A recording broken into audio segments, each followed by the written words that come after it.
My wife secretly put cameras in our house, but the reason destroyed our marriage. I never thought I would be the kind of guy posting my personal life online. But something happened last year that changed everything. And honestly, I still don't know if I was the villain in the story. Or the victim. For context, I'm a 34-year-old guy living in Denver, Colorado. I work as a software engineer for a logistics company. My wife, Emily, is 32. She works as a nurse at a local hospital. We were married for 6 years. Before everything fell apart, I thought we had a normal life. We had a small house in a quiet neighborhood, a golden retriever named Max, weekend barbecues with friends, and the kind of routine marriage where nothing feels dramatic. At least, that's what I believed. Looking back, the signs were there, but I ignored them. It started with small things. Emily began acting distant, not cold, just distracted. She used to talk to me about everything. Her patients, hospital drama, funny stories from work.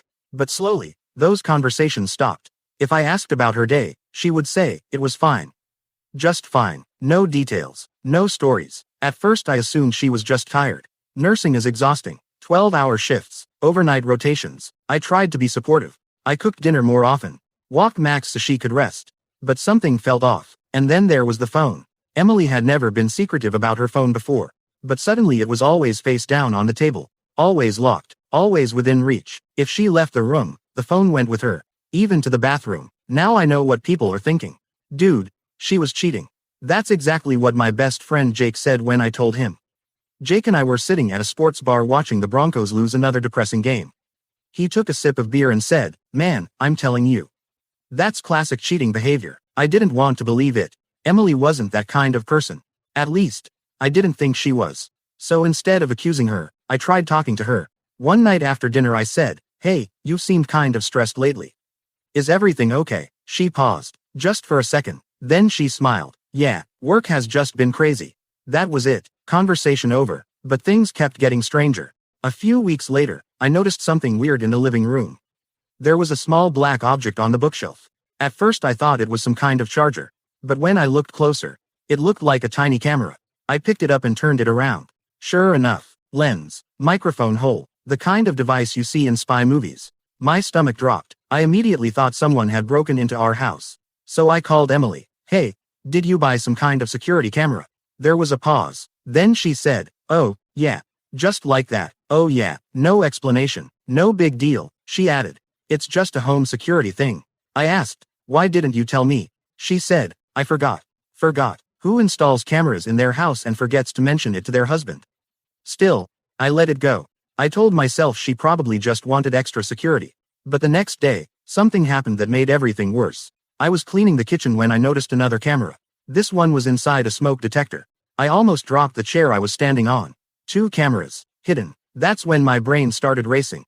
Was someone watching us? Was Emily hiding something? Or was she spying on me? That night I confronted her. I held up the smoke detector and said, "Okay, what is this?" She froze. Not confused. Not surprised. Just caught. And that's when I realized something. Emily hadn't forgotten about the cameras. She had hoped I wouldn't find them. Her voice got defensive. "They're just security cameras," I said. "Security cameras are usually visible." She crossed her arms. "Why are you making this a big deal?" That sentence hit me like a slap. Why was I making it a big deal? Because my wife secretly installed surveillance equipment in our house. That's why. I said, "Emily, are you spying on me?"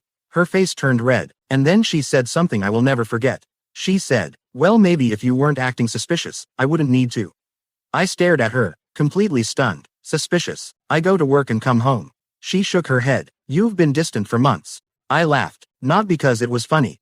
Because it was insane. "You're the one acting weird," I said. But Emily wasn't listening anymore. She was already pulling out her phone, opening an app, and that's when I saw it.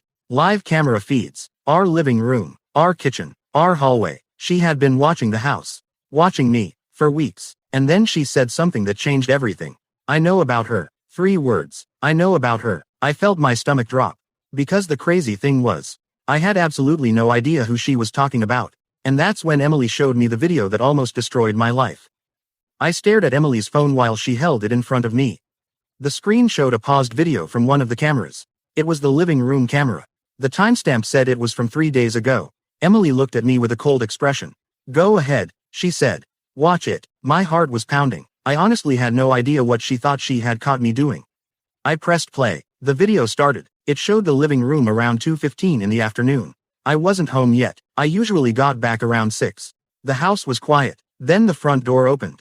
Someone walked in, and my stomach dropped. Because it was me. I walked into the house carrying my laptop bag. Normal. Nothing strange. But then the camera caught something that confused even me. A woman walked in behind me. Emily paused the video right there. Her voice was shaking with anger. Explain that. I looked at the screen again. The woman in the video had long dark hair. She was wearing sunglasses, and she was standing right behind me as I entered the house. But the strange thing was, I didn't remember this moment at all. I frowned. I don't know who that is. Emily laughed. A bitter laugh. Seriously, that's your defense. I pointed at the screen. Emily, I swear, I don't remember this. She rolled her eyes. Of course you don't. But I kept staring at the video. Something felt wrong. I watched it again, and then I noticed something strange. The woman wasn't actually walking with me. She walked in right after me. But I never turned around. I never acknowledged her, almost like I didn't know she was there. I said, play the rest. Emily hesitated. Then she pressed play again. The video continued. I walked into the kitchen. The woman followed me, still a few steps behind. But then something weird happened. I went upstairs, and the woman didn't follow. Instead, she sat down on the couch. Just sat there, looking around the living room. Emily paused the video again. Her voice was quiet now. She waited here for 20 minutes. I looked at her, and then she left. I felt a wave of confusion. Emily, if I brought someone home, why would she just sit in the living room alone? Emily didn't answer. Instead, she swiped to another video. Here's another one. This one was from 2 weeks ago. Same camera, different day. The video started with the front door opening. Again, it was me walking in. And again, the same woman walked in behind me. This time she was wearing a hoodie. And again, I never reacted to her. Never looked at her. Never spoke to her. Emily looked at me. You still going to say you don't know her? I rubbed my face. Emily, I swear to you, I have never seen that woman before. But the more I watched the video, the stranger it became, because the woman was acting like she knew the house. She walked around slowly, looking at things, touching objects. She opened the fridge. She even pet Max, and Max wagged his tail, like he recognized her. My head started spinning. I looked at Emily. When was the first time she showed up? Emily opened another video. About a month ago. She pressed play. This one was different, because this time, the woman was already inside the house. She was sitting on the couch. Just sitting there quietly. The timestamp said 1:03 p.m. That was when I was still at work. And then, at 6:11 p.m., I walked through the door. Just like always, I greeted Max, dropped my keys on the table, and walked right past the woman on the couch. Like she didn't exist. Emily paused the video. Her voice cracked slightly. You walked right past her. I stared at the screen. The video clearly showed her sitting there. But I had no memory of it. None. I said slowly, Emily, if someone was sitting in our living room, I would notice. Her eyes filled with tears. But the cameras show you didn't. We sat there in silence. The room suddenly felt heavy. Then Emily whispered something that made the situation even worse. There's something else. She opened a different clip. This one was from the hallway camera. The timestamp said 11:47 p.m. Emily pressed play. The video showed our bedroom door opening. I walked out, half asleep, like I had just gotten up to get water. But then, the woman walked out of the bedroom behind me. Emily's voice was shaking now. You brought her into our bedroom. My heart started racing, because I knew for a fact that never happened. I said firmly, Emily, I swear on everything, I have never brought anyone into this house. But Emily looked broken. Then how do you explain the videos? That was the problem. I couldn't. The evidence was right there. Multiple videos, different days, the same woman, always entering with me, always inside the house, but somehow, I had zero memory of her. Emily stood up suddenly. I've been watching these videos for weeks. She pointed at the phone. You talked to her. My head snapped up. What? Emily replayed a clip. This time there was audio. In the kitchen camera video, I was standing near the counter, and the woman was standing across from me. And then, the video showed me smiling, talking, laughing, like I was having a normal conversation. But the audio was strange. Because you could hear my voice. But you couldn't hear hers. It sounded like I was talking to someone who wasn't there. Emily whispered, you look insane. I watched myself in the video.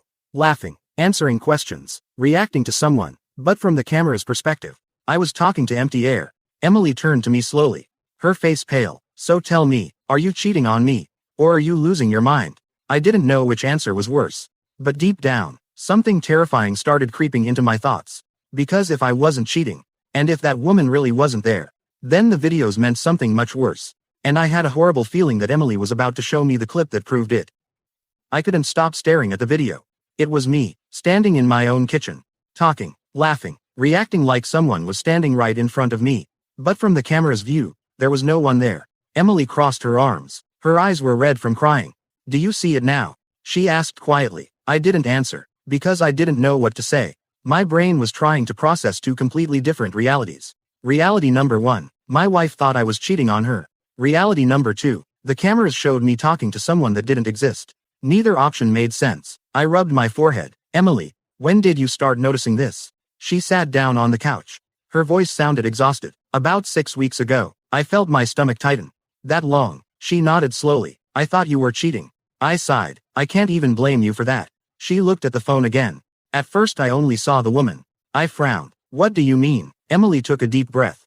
"The first video I watched, it looked like you brought another woman home." She paused. I almost threw up when I saw it. I could imagine it. If I had seen something like that, I probably would have reacted the same way. She continued. "But then I kept watching the footage." Her voice got quieter, and something strange happened. She opened another clip. "Watch carefully." The video started playing. It was from the hallway camera. The timestamp said 8:02 p.m. I walked into the frame holding a glass of water. Then I stopped. I leaned against the wall and started talking, like someone was standing right there. But the hallway was empty. Emily paused the video. "You see that?" I nodded slowly. "Yeah," she said. That was the moment I started thinking something was wrong. I swallowed. "Wrong how?" Emily looked straight at me. "Because in that video, the woman wasn't there." A cold chill ran down my spine. "What?" Emily nodded. "In the earlier videos, you walked in with her." She pointed at the screen. "But sometimes, she doesn't appear at all." My heart started beating faster. "So sometimes the cameras see her, and sometimes they don't." Emily nodded again. "Exactly. That made absolutely no sense. Either someone was there, or they weren't. There was no middle ground." I said slowly, "Maybe the camera glitched." Emily shook her head. "I thought that too." Then she showed me something that made my blood run cold. She opened a split-screen recording. 2 camera angles, living room and hallway. Same time, same moment. The hallway camera showed me talking to someone, but the living room camera showed the woman sitting on the couch. At the exact same time, I leaned closer to the screen. My voice came out as a whisper. "That's impossible." Emily nodded slowly. "That's what I said." In the hallway camera, I was smiling and talking, but the living room camera clearly showed the woman sitting quietly on the couch. She wasn't in the hallway. She wasn't near me, and yet I was acting like she was standing right in front of me.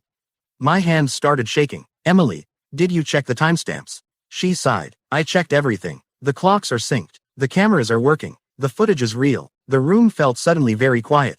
Max walked over and rested his head on my knee. I absent-mindedly petted him. My brain was spinning. Then something else hit me. "Emily, why didn't you just ask me earlier?" She laughed bitterly. "Because I thought you would lie." Fair point. If she had accused me of cheating based on those videos, I probably would have sounded exactly like I did now. Confused, defensive, panicked, Emily continued. "So I kept watching." Her voice dropped to a whisper. "And then I saw something that scared me." She opened another video. The timestamp said 3:14 a.m. The hallway was dark. Night vision mode was on. Then the bedroom door opened slowly. I walked out, but I didn't look awake. My eyes were half closed. I looked like I was sleepwalking. Emily whispered, "You've never sleepwalked before." I nodded slowly. "Not that I know of." In the video, I walked down the hallway, stopped in the living room, and sat on the couch. Then I started talking again. But this time, it was different. My body language looked tense. My voice sounded angry, like I was arguing with someone. But again, no one was there. Emily fast-forwarded the video. I watched myself argue with empty space for almost 10 minutes. Then suddenly, I stood up and said something that made Emily freeze the first time she heard it. She played the audio again. My voice in the video sounded clear, tired, frustrated, and I said, "You can't keep coming here." My heart skipped a beat. Emily looked at me. "You said that 3 nights ago." I stared at the screen. Then I asked the question that had been slowly forming in my head. "Emily, have you ever seen her in person?" She didn't answer immediately, and that silence told me everything. Finally she whispered, "Once." My entire body went cold. "Once." Emily nodded. Her hands were shaking. "It was 2 weeks ago." She looked at the floor. "I woke up in the middle of the night." My chest tightened, and her voice trembled. "I saw someone standing in the hallway. I felt like the air had been sucked out of the room." Emily slowly looked up at me, tears running down her face. "And it wasn't you." My heart started pounding harder. Because if Emily had really seen someone in our house, Then the situation wasn't just strange anymore. It was terrifying. But what Emily said next was even worse. Because she whispered 3 words that made the entire story darker. She said, "And she looked exactly like me." For a moment, I thought I misheard Emily. I stared at her. "What do you mean? She looked like you?" Emily wiped her face with her sleeve. Her voice was shaking. "I mean exactly that." My mind refused to process it. "You're saying the woman in the house looked like you?" Emily nodded slowly. "The same hair, the same height," she swallowed, "the same face." I leaned back in the chair. Because that made absolutely no sense. "None," I said carefully. "Emily, are you sure you weren't half asleep?" She shook her head immediately. "No, I was fully awake." Her eyes were wide now, like she was reliving the moment. I heard footsteps in the hallway. So I opened the bedroom door. She paused, and she was standing there. I felt a chill crawl up my spine. What did she do? Emily stared at the floor. Nothing. Just stood there. My heart was racing now. And then, Emily looked up slowly, and then she smiled. I didn't like the way she said that. Not at all. How did she smile? Emily hesitated before answering. Wrong. That single word made my stomach twist. Wrong how? Emily took a deep breath. You know when someone smiles, but their eyes don't change. I nodded slowly. It was like that. She wrapped her arms around herself. It felt fake, like someone pretending to be human. I tried to stay calm. There had to be a logical explanation. Emily, are you sure it wasn't just a reflection or shadow? She shook her head again. No. Then she said something that made my chest tighten. She spoke. My eyes widened. What did she say? Emily's voice dropped to a whisper. She said, he doesn't remember me yet. The room felt suddenly cold. I looked toward the hallway instinctively, like someone might be standing there. But it was empty, completely empty. I forced myself to focus. Emily, what happened after that? She closed her eyes for a second. I blinked, and she was gone. Gone. Just like that. No footsteps. No door opening. Nothing. I stood up and started pacing. This story was insane, but the videos were real. And Emily looked genuinely terrified. I stopped pacing and turned to her. Why didn't you tell me this earlier? Emily laughed weakly. Would you have believed me? I didn't answer. Because honestly, probably not. She continued quietly. I thought I was losing my mind. So I kept watching the cameras. Her voice cracked, hoping I would catch her again. I rubbed my face. This is insane. Emily nodded. Yeah, we sat there in silence for a few minutes. Then something suddenly clicked in my mind. Emily. She looked up. What? The cameras. What about them? I pointed at her phone. If this woman is real, she should show up on every camera. Emily frowned. She usually does. I shook my head. No, I mean when you saw her. The night you woke up. Emily's eyes widened slightly. She grabbed her phone. Wait. Her fingers moved quickly through the footage. She pulled up the recording from that night. The timestamp said 2:41 a.m. The hallway camera turned on. Emily and I both leaned closer to the screen. The bedroom door opened. Emily stepped out, exactly like she described. She looked into the hallway. And then she froze, just like she said she had. But the camera showed something disturbing.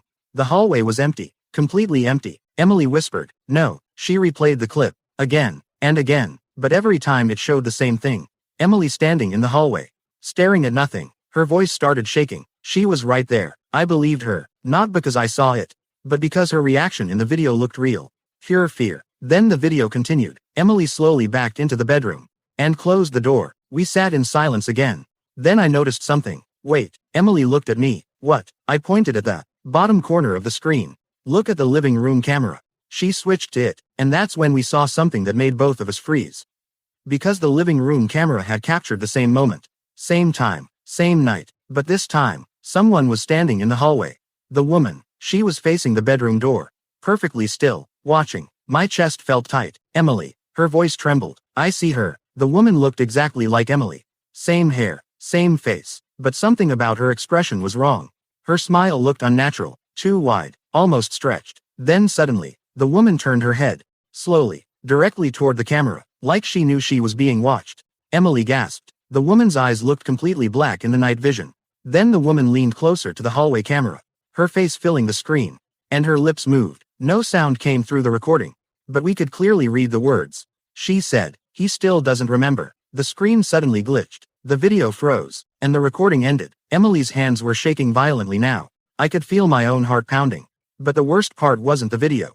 The worst part was the realization that slowly formed in my mind. Because if that woman really looked like Emily, and if she was saying that I didn't remember her, then there was only one terrifying possibility. She wasn't pretending to be Emily. She was pretending to replace her. And that meant Something might already be inside our house. Neither of us spoke for almost a minute after the video ended. The living room suddenly felt smaller. Like the walls were closing in. Emily kept staring at her phone screen. Her hands were still shaking. "Did you see that?" she whispered. I nodded slowly. Yeah, but my mind was racing. Because something about the video didn't sit right with me. Not just the woman. Not just the way she looked like Emily. Something else. Something worse. I grabbed the phone from Emily's hand. "Let me see the clip again." She didn't argue. I replayed the moment where the woman leaned toward the camera. Her face filled the screen. Her lips moved. He still doesn't remember. Then the video glitched and cut off. I paused it at the exact moment before the glitch. And that's when I noticed it. Emily. She looked up. What? I zoomed in on the frame. Look at the timestamp. She leaned closer. The time read 2 hours 41 minutes and 13 seconds AM.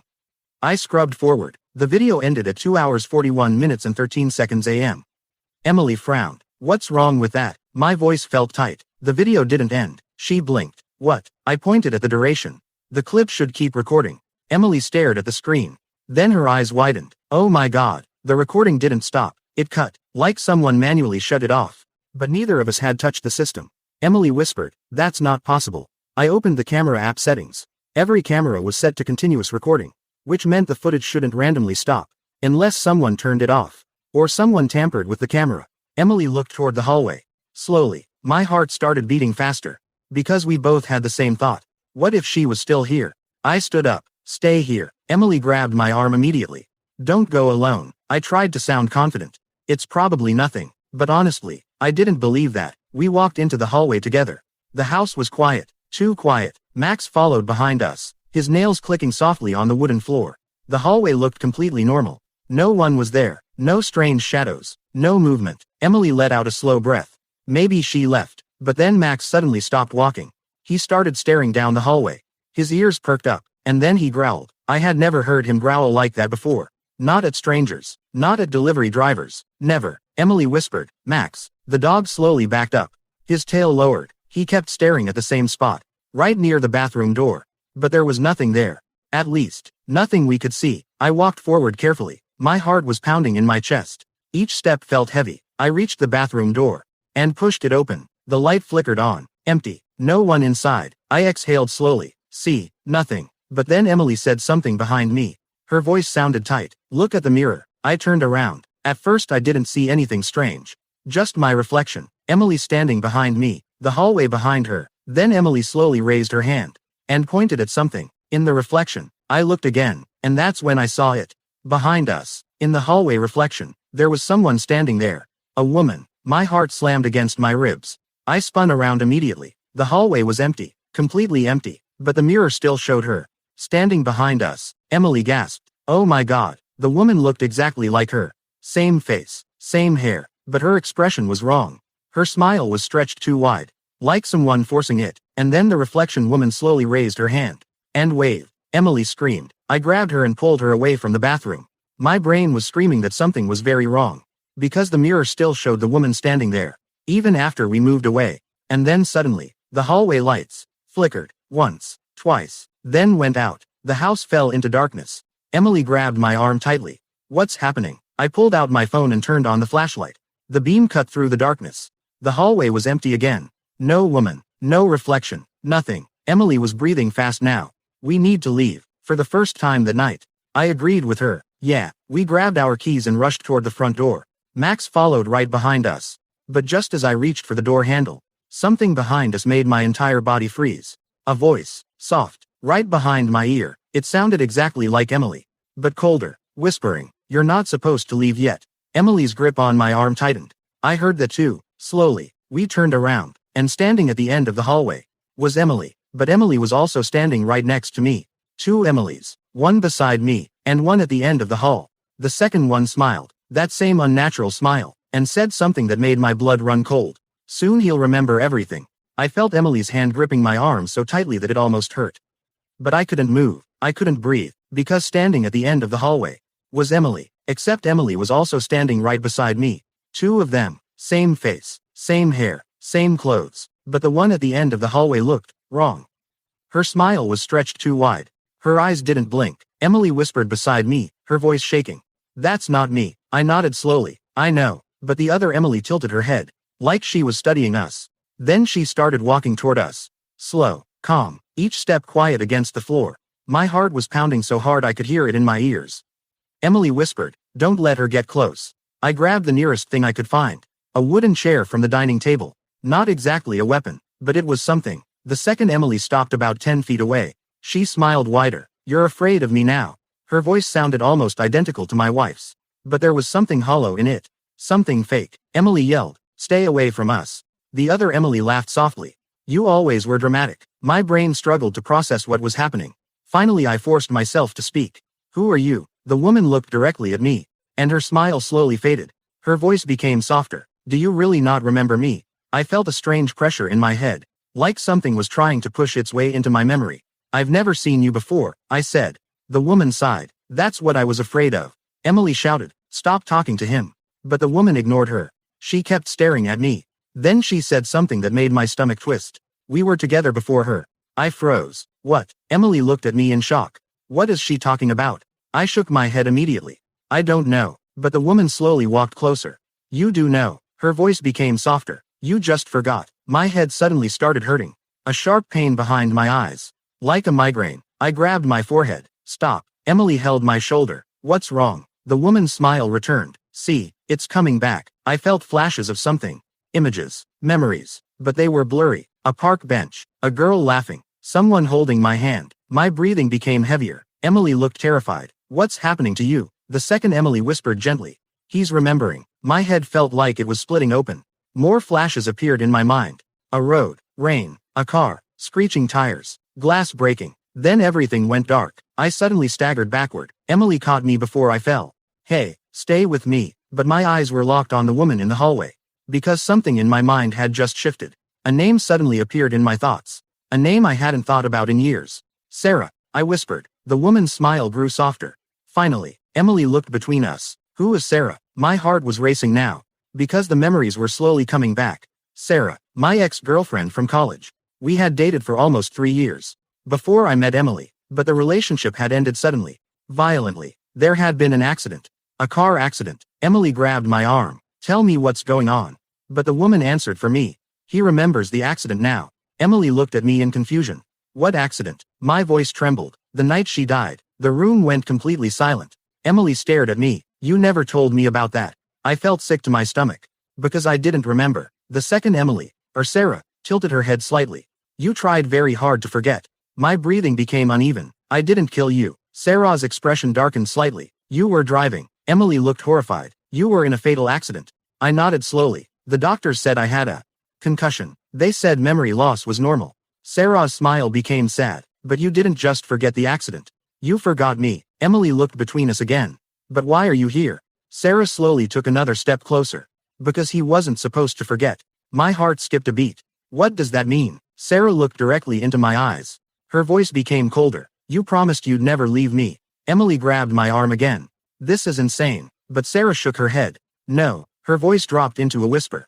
"This is unfinished." I felt another wave of pain in my head. More memories flashing. The accident. The rain. The headlights. Sarah screaming my name. Then darkness. I looked at her. "You're dead." Sarah nodded slowly. "Yes." Emily's face turned pale. "So what are you?" Sarah's smile returned. Something dark behind it. Someone who came back for what was promised. My chest tightened. "And what was that?" Sarah looked at me calmly. "You." The lights in the house suddenly flickered again. The temperature in the room seemed to drop. Emily whispered, "We need to leave right now." But Sarah shook her head slowly. "You can't run from this." Her eyes locked on mine. "Because tonight, you finally remember how the accident really happened." And the moment she said that, another memory exploded into my mind. A memory I had buried for years. A memory that made me realize something horrifying. Sarah hadn't died in that accident. Not right away. The moment Sarah said that, another memory crashed into my mind. Not a blurry flash, a clear memory, and it made my stomach twist with guilt. Rain poured heavily that night. The road was empty. Sarah and I had been arguing in the car. A stupid argument. One of those fights couples have when they're tired and emotional. She wanted me to move to Seattle with her. I had just gotten a job offer in Denver. Neither of us wanted to compromise. The argument got louder. I remember gripping the steering wheel tightly. Sarah yelling at me. Then headlights appeared in the distance. Bright. Too bright. Then the car hydroplaned. Everything happened so fast. The car spun. The tires screamed against the wet road. Then, impact. Glass shattered, metal twisted, and then silence. For a few seconds I couldn't move. My ears were ringing. The world was blurry. I turned my head slowly. Sarah was slumped against the passenger door, blood running down her forehead. "Sarah," I whispered. She didn't respond. I panicked. I shook her shoulder. "Sarah, wake up." Her eyes opened slowly. She looked confused. Then she started crying. "I can't feel my legs." Those words came back to me so clearly that it felt like the memory was happening again.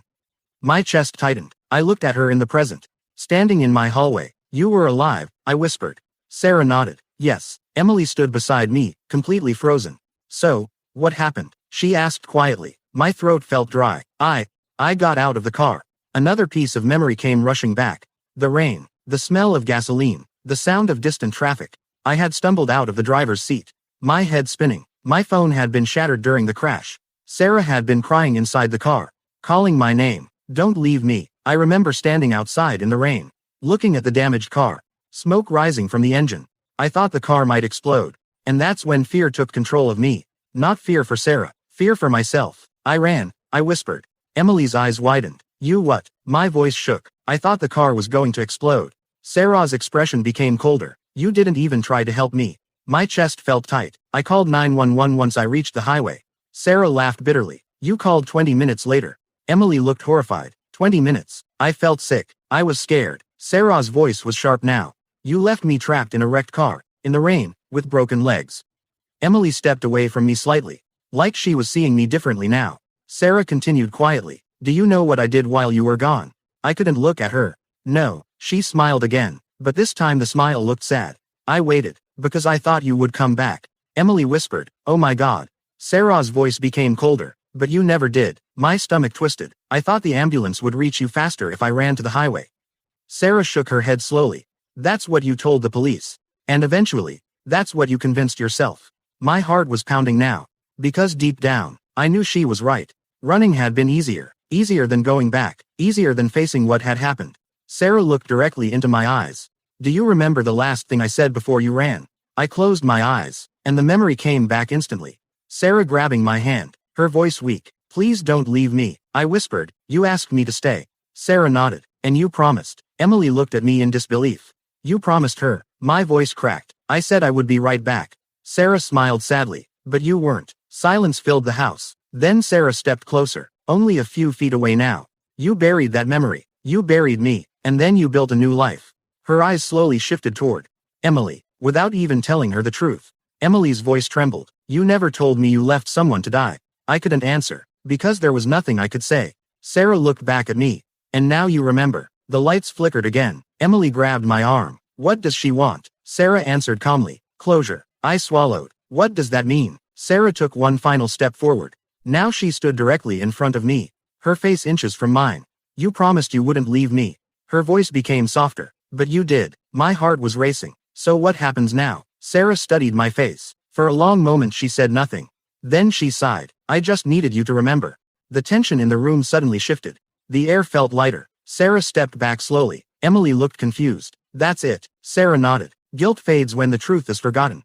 Her eyes met mine again. "But now you'll remember every day." My chest felt heavy. "I already do." Sarah gave a small nod. Then her body slowly began to fade, like smoke disappearing into the air. Before she vanished completely, she said one last thing. "Take care of her better than you took care of me." And then she was gone. Just like that, the hallway was empty again.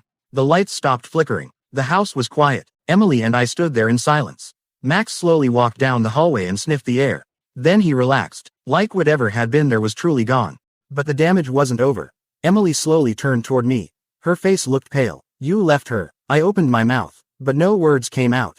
Emily shook her head. "You built our whole marriage on a lie." "I didn't remember," I said weakly. She looked at me with tears in her eyes. "But now you do." That was the night everything changed. Emily moved out 3 weeks later. She said she couldn't live with someone who had abandoned a person they loved. Even if it happened years ago. Even if I truly had forgotten. The house feels empty now. Max still sleeps at the foot of the bed. But every time it rains, I remember that night. And sometimes, when the house is quiet, I swear I hear a soft voice in the hallway. Not angry, not accusing, just a quiet reminder. Don't forget again.